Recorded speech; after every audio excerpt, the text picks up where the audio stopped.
Alexander the Great, the boy who conquered the world. The Prince of Macedon. In the ancient kingdom of Macedon, a boy was born who would one day shake the entire known world. His name was Alexander.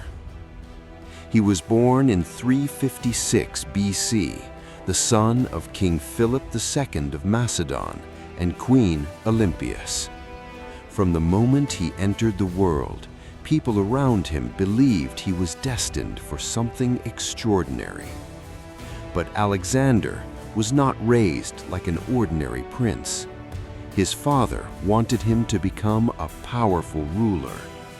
His mother wanted him to believe that he was born for greatness.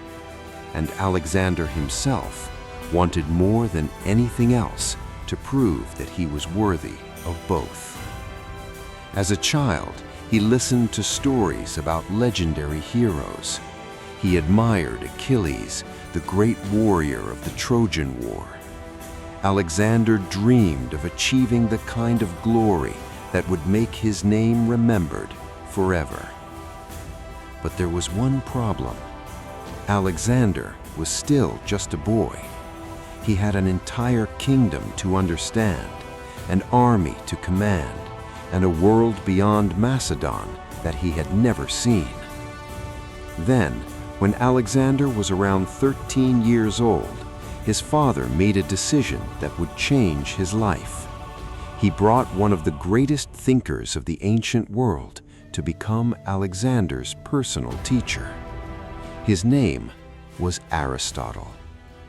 And under Aristotle, the young prince would learn far more than how to become a king. He would learn how to think like a conqueror. The teacher who shaped a conqueror. At the age of 13, Alexander's life changed forever. His father, King Philip II, had chosen a remarkable teacher for him. His name was Aristotle, one of the greatest philosophers of the ancient world. Alexander studied under Aristotle for several years, but these lessons were not simply about reading scrolls or memorizing facts. Aristotle taught him philosophy, science, medicine, literature, politics, and the art of understanding people. Alexander became fascinated by the world beyond Macedon. He wanted to know what existed beyond the mountains, beyond the seas, and beyond the borders of the Persian Empire. But one subject captured his imagination more than anything else: Homer's Iliad. Alexander admired the legendary warrior Achilles. He reportedly carried a copy of the Iliad with him during his campaigns. To Alexander, Achilles wasn't just a character from an ancient story. He was a symbol, a man who had chosen glory over an ordinary life. And Alexander wanted the same destiny. While Aristotle taught him how to think, his father was teaching him how to fight. Philip's Macedonian army was becoming one of the most powerful military forces in the ancient world. Alexander watched, he learned, and slowly the young prince began turning into a warrior. He didn't know it yet, but one day he would take the army his father built and use it to march toward the greatest empire on earth. The horse no one could tame. Alexander was growing older, and his father, King Philip II, wanted to know what kind of man his son would become. Then, one day, a remarkable horse was brought before the Macedonian court. The horse was enormous, powerful, and completely uncontrollable. No soldier could ride him. Every attempt ended the same way. The horse threw his riders to the ground. Philip watched with frustration. Then young Alexander stepped forward. He believed he had discovered something everyone else had missed. The horse wasn't afraid of the riders. It was afraid of its own shadow. Alexander slowly turned the animal toward the sun. Its shadow disappeared behind it. The horse immediately became calmer. Then Alexander climbed onto its back. The entire court fell silent. For the first time, the impossible horse allowed someone to ride it. Alexander had conquered the animal without using force. His father looked at him with amazement. According to the ancient accounts, Philip told his son that Macedon was too small for him. The horse was named Bucephalus, and from that day forward, Bucephalus became Alexander's trusted companion. The young prince had learned an important lesson. A great conqueror doesn't always win through strength. Sometimes he wins by understanding what others cannot see. Years later, Alexander would use that same principle on battlefields across Asia. But first, he would have to prove himself as a warrior. The prince became a warrior. Alexander was no longer just a student. He was becoming a warrior. While his father, King Philip II, expanded Macedon's power across Greece, Alexander was given his first real taste of command. He was still very young, but Philip trusted him enough to place soldiers under his leadership. In 338 BC, the armies of Macedon faced a powerful alliance of Greek city-states at the Battle of Chaeronea.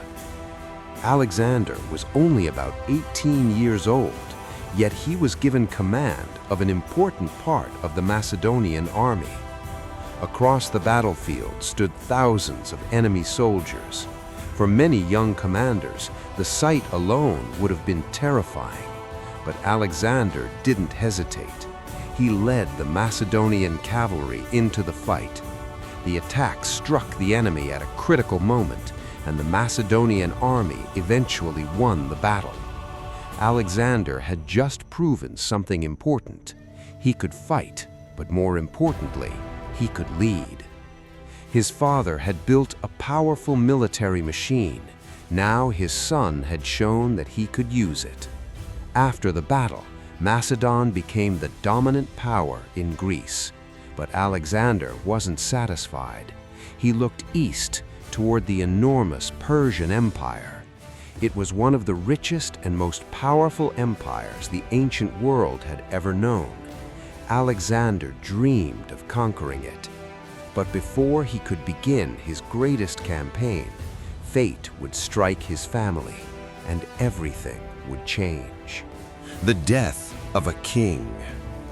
Macedon was stronger than ever.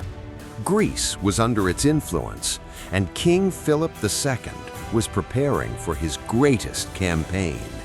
He planned to invade the mighty Persian Empire. Alexander was ready to join him. But then, everything changed. In 336 BC, during a royal ceremony in the Macedonian city of Aegae, King Philip II was suddenly attacked. A man named Pausanias, one of Philip's own bodyguards, stabbed the king. Philip collapsed and died. Alexander was only 20 years old. Suddenly, the young prince became king of Macedon. But becoming king was not enough. Across Greece, several city-states saw an opportunity. They believed the new king was too young and that Macedon could finally be challenged. Rebellions began. Alexander moved quickly. He marched south with his army and forced the Greek states to recognize his authority. But then came even a greater threat. News spread that Alexander had died. Some enemies believed the young king was gone. They decided to rebel. Alexander responded with terrifying speed. He marched his army to Thebes and destroyed the city after its rebellion. The message was clear. Alexander was young, but he was not weak. The Greek world was now under his control, and with his kingdom secured, Alexander finally turned his eyes east.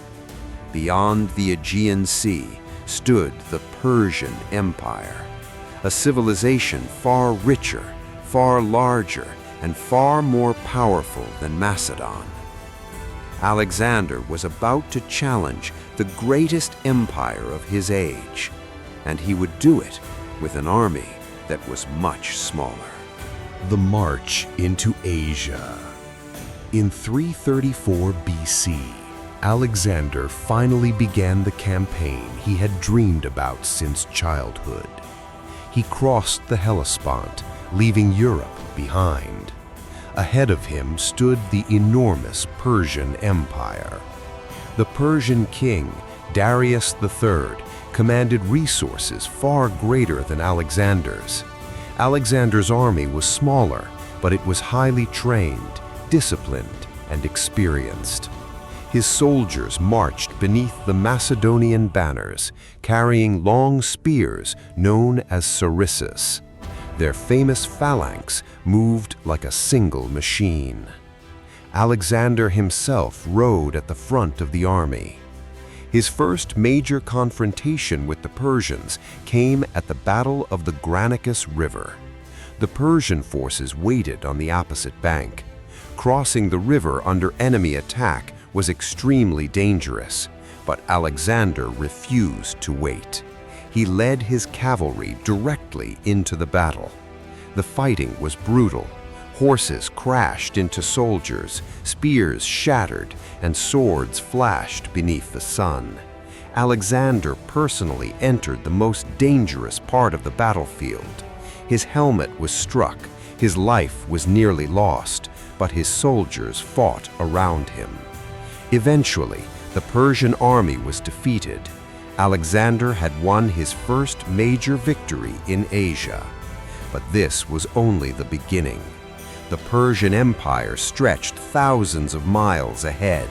Cities, armies, and enormous riches stood between Alexander and his dream. He had crossed into Asia as a young king. Now, he was beginning to look something far more dangerous, a conqueror. And his next enemy would be the Persian king himself. The battle against Darius. Alexander's victories were beginning to spread fear across the Persian Empire. City after city fell. But now, the Persian king himself was coming. Darius III gathered a massive army and marched to confront Alexander. In 333 BC, the two armies met near Issus, close to the Mediterranean coast. The Persian army was enormous. Alexander's forces were heavily outnumbered. But the battlefield was narrow, and Alexander understood exactly what that meant. The Persian numbers could no longer overwhelm his smaller army. Alexander positioned his troops carefully. Then he attacked. The Macedonian phalanx pushed forward with their long sarissa spears. On the flank, Alexander and his elite cavalry charged directly toward the Persian command. The battle became chaos. Dust filled the air. Thousands of soldiers fought across the narrow battlefield. Then, Alexander saw his opportunity. He led his cavalry straight toward Darius. The Persian king suddenly found himself under direct attack. Fearing that he would be captured or killed, Darius turned his chariot and fled. Once their king escaped, the Persian army began to collapse. Alexander had achieved something extraordinary. He had defeated an army far larger than his own and forced the Persian king to run. But Darius was still alive, and Alexander knew the war was far from over. The greatest battle of his life was still waiting for him. The city that would not surrender. After defeating Darius at Issus, Alexander continued south along the Mediterranean coast. One city stood directly in his path: Tyre. The city was almost impossible to attack. Tyre was built on an island just offshore. Its massive walls rose directly from the sea. Alexander's army could not simply march through its gates, and the Tyrians refused to surrender. They believed their city was safe, surrounded by water, protected by enormous walls. They thought Alexander would eventually give up. But Alexander had no intention of turning back. He ordered his engineers to build a massive causeway across the sea. Stone, wood, and earth were carried into the water. Day after day, the causeway grew closer to the city walls. The Tyrians attacked from their ships. They launched arrows, dropped stones, and tried desperately to destroy Alexander's construction. But the Macedonians continued. Eventually, Alexander's army reached the walls. Siege towers were built. Ships attacked the city from the sea. And after months of brutal fighting, Tyre finally fell. Alexander had conquered one of the strongest cities in the eastern Mediterranean, but his journey was far from finished. He now moved toward Egypt, where something completely unexpected awaited him. The young conqueror was about to be welcomed not as an enemy, but as a liberator. Alexander in Egypt.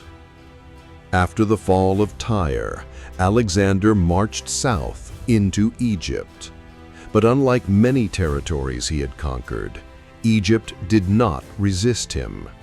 The Egyptians had lived under Persian rule for years. When Alexander arrived, many saw him not as an invader, but as a liberator. He was welcomed into the country.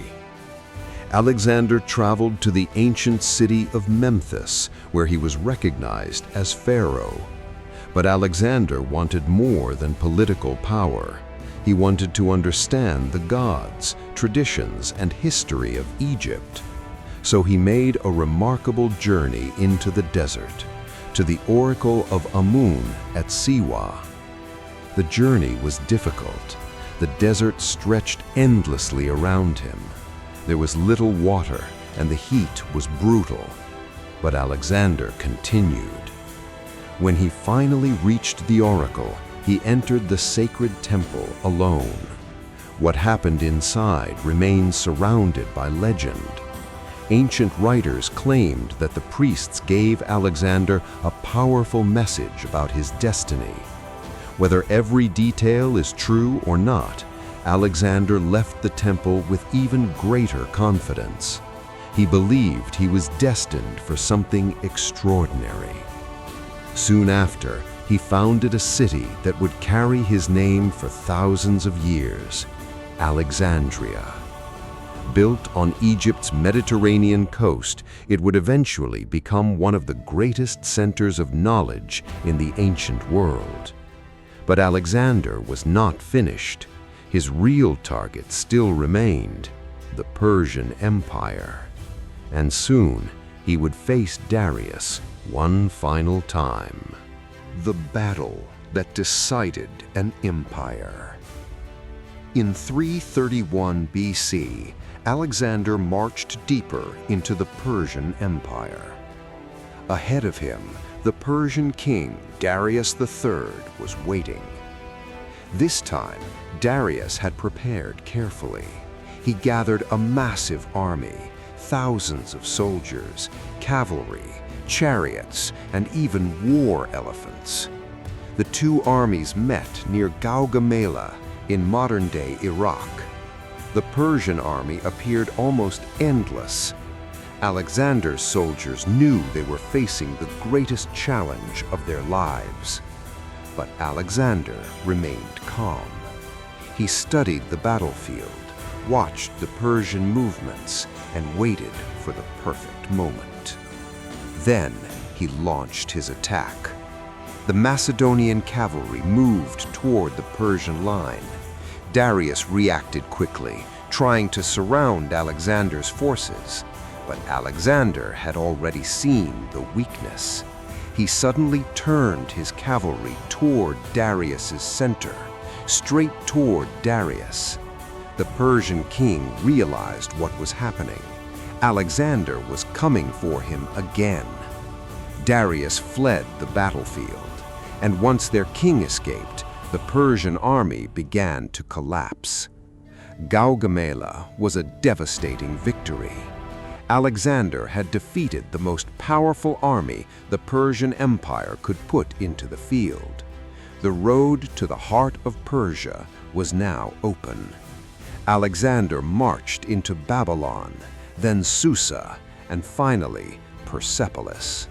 The great Persian Empire was falling, but Alexander's ambition was not.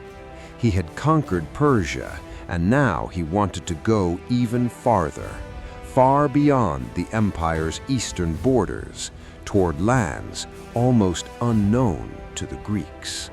Beyond the Persian Empire. The Persian Empire had fallen, but Alexander was not finished. He had conquered Babylon, Susa, and Persepolis. Yet instead of returning home, he looked farther east.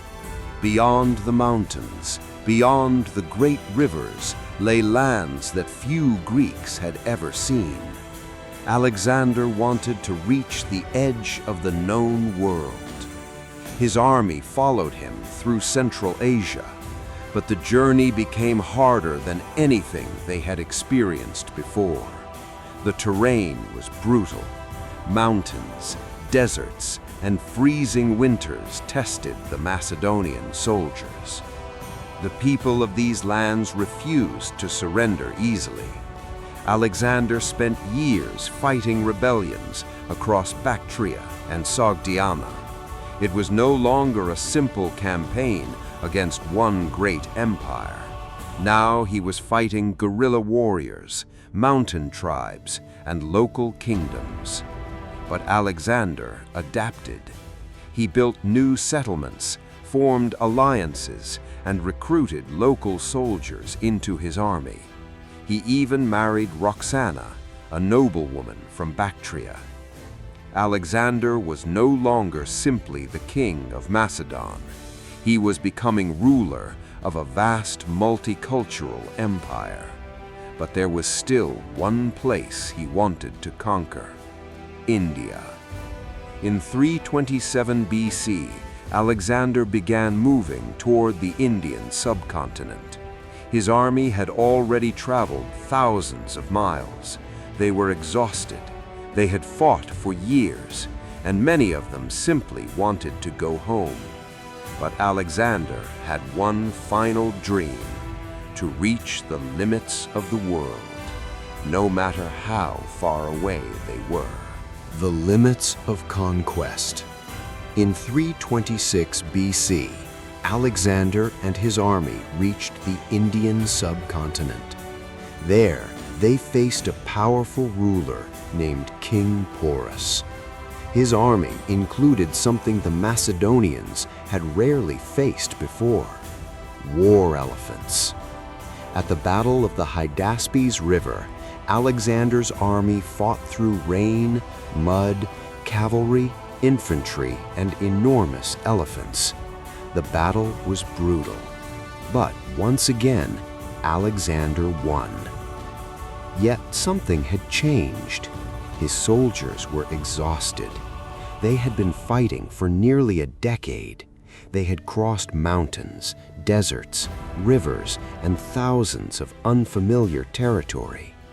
Now Alexander wanted to march even farther east, but his soldiers finally refused.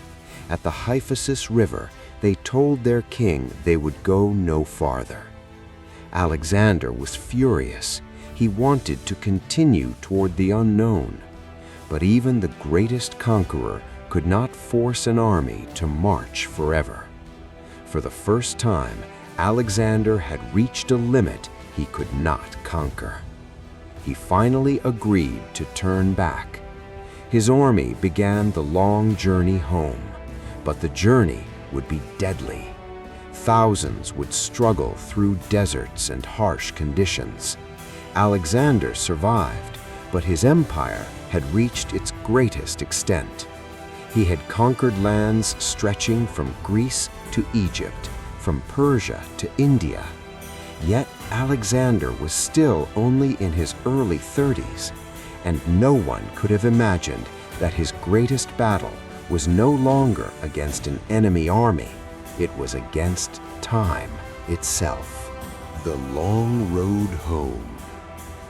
Alexander had reached the limits of his conquest. His army had traveled farther than any Macedonian army before it. But now, they had to return home. The journey was not easy.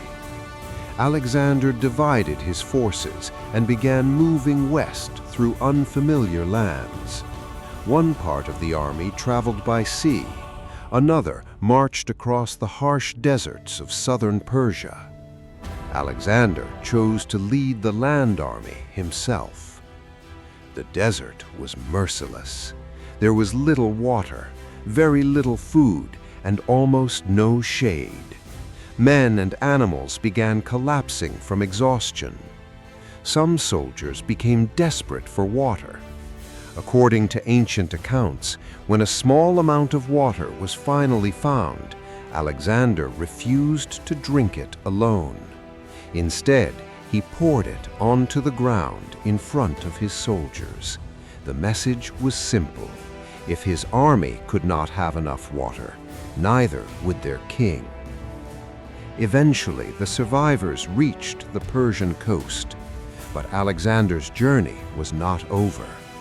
He returned to Babylon, the city that had become one of the centers of his enormous empire. There, he began planning his next campaigns. Arabia was next, then perhaps even lands farther west. Alexander still dreamed of expanding his empire. He was only 32 years old. It seemed as though he had decades left to rule. But then, something happened in Babylon. Alexander suddenly became seriously ill, and within days, the man who had conquered an empire was fighting for his own life. The death of Alexander. Babylon was preparing for another great campaign. Alexander had plans to conquer Arabia and perhaps continue expanding his empire. But in 323 BC, everything changed. During a series of royal gatherings in Babylon, Alexander suddenly became seriously ill. At first, he suffered from a fever, but his condition continued to worsen. Day after day, he became weaker. His generals gathered around him. His soldiers waited outside the palace, worried about their king. Alexander was only 32 years old. He had spent more than a decade fighting across the ancient world. Now, he could barely leave his bed. Ancient sources describe his final days in different ways. Some suggest a severe illness. Others have proposed different explanations over the centuries, but the exact cause of his death remains uncertain. As Alexander's condition became critical, his commanders asked who would inherit his empire. According to ancient accounts, when asked who should receive his kingdom, Alexander gave a mysterious answer: to the strongest. Whether those exact words were truly spoken is debated, but one thing was certain: Alexander was dying, and he had no adult heir ready to take control of his enormous empire.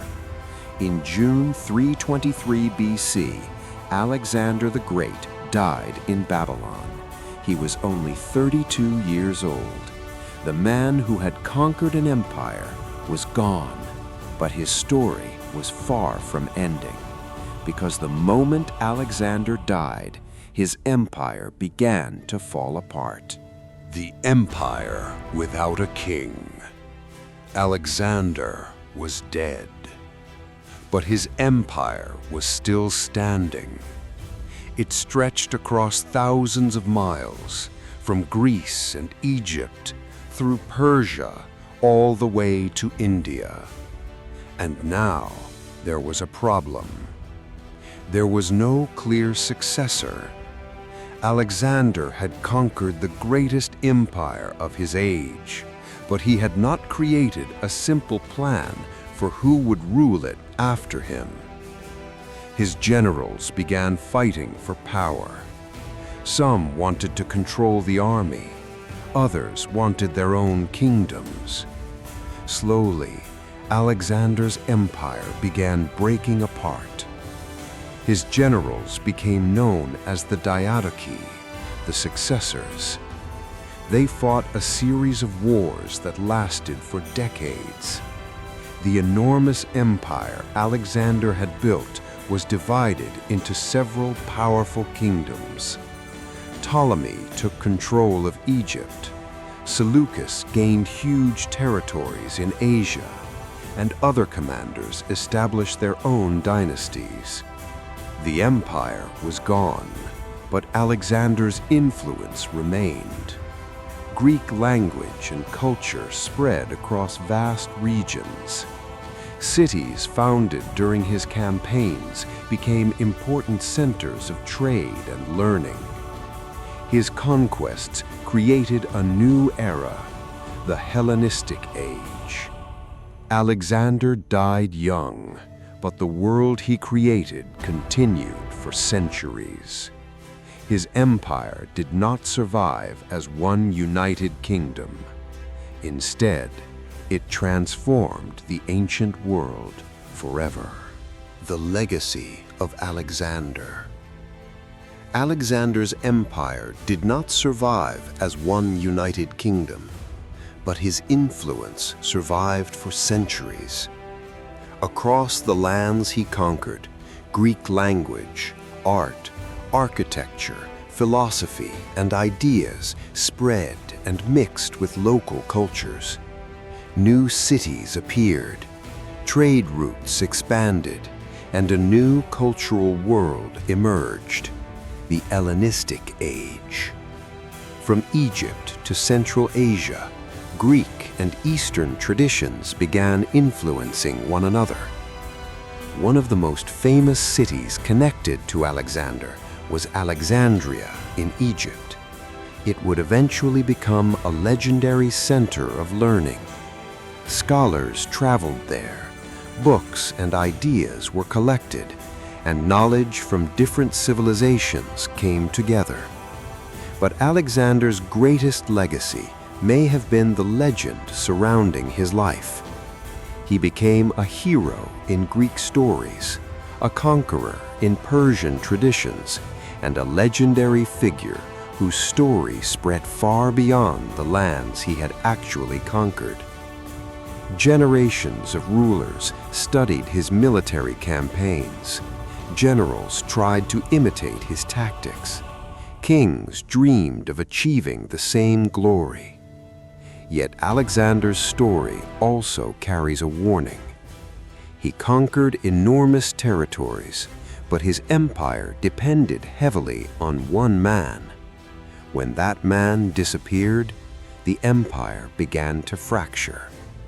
Alexander died at only 32, but his name survived thousands of years.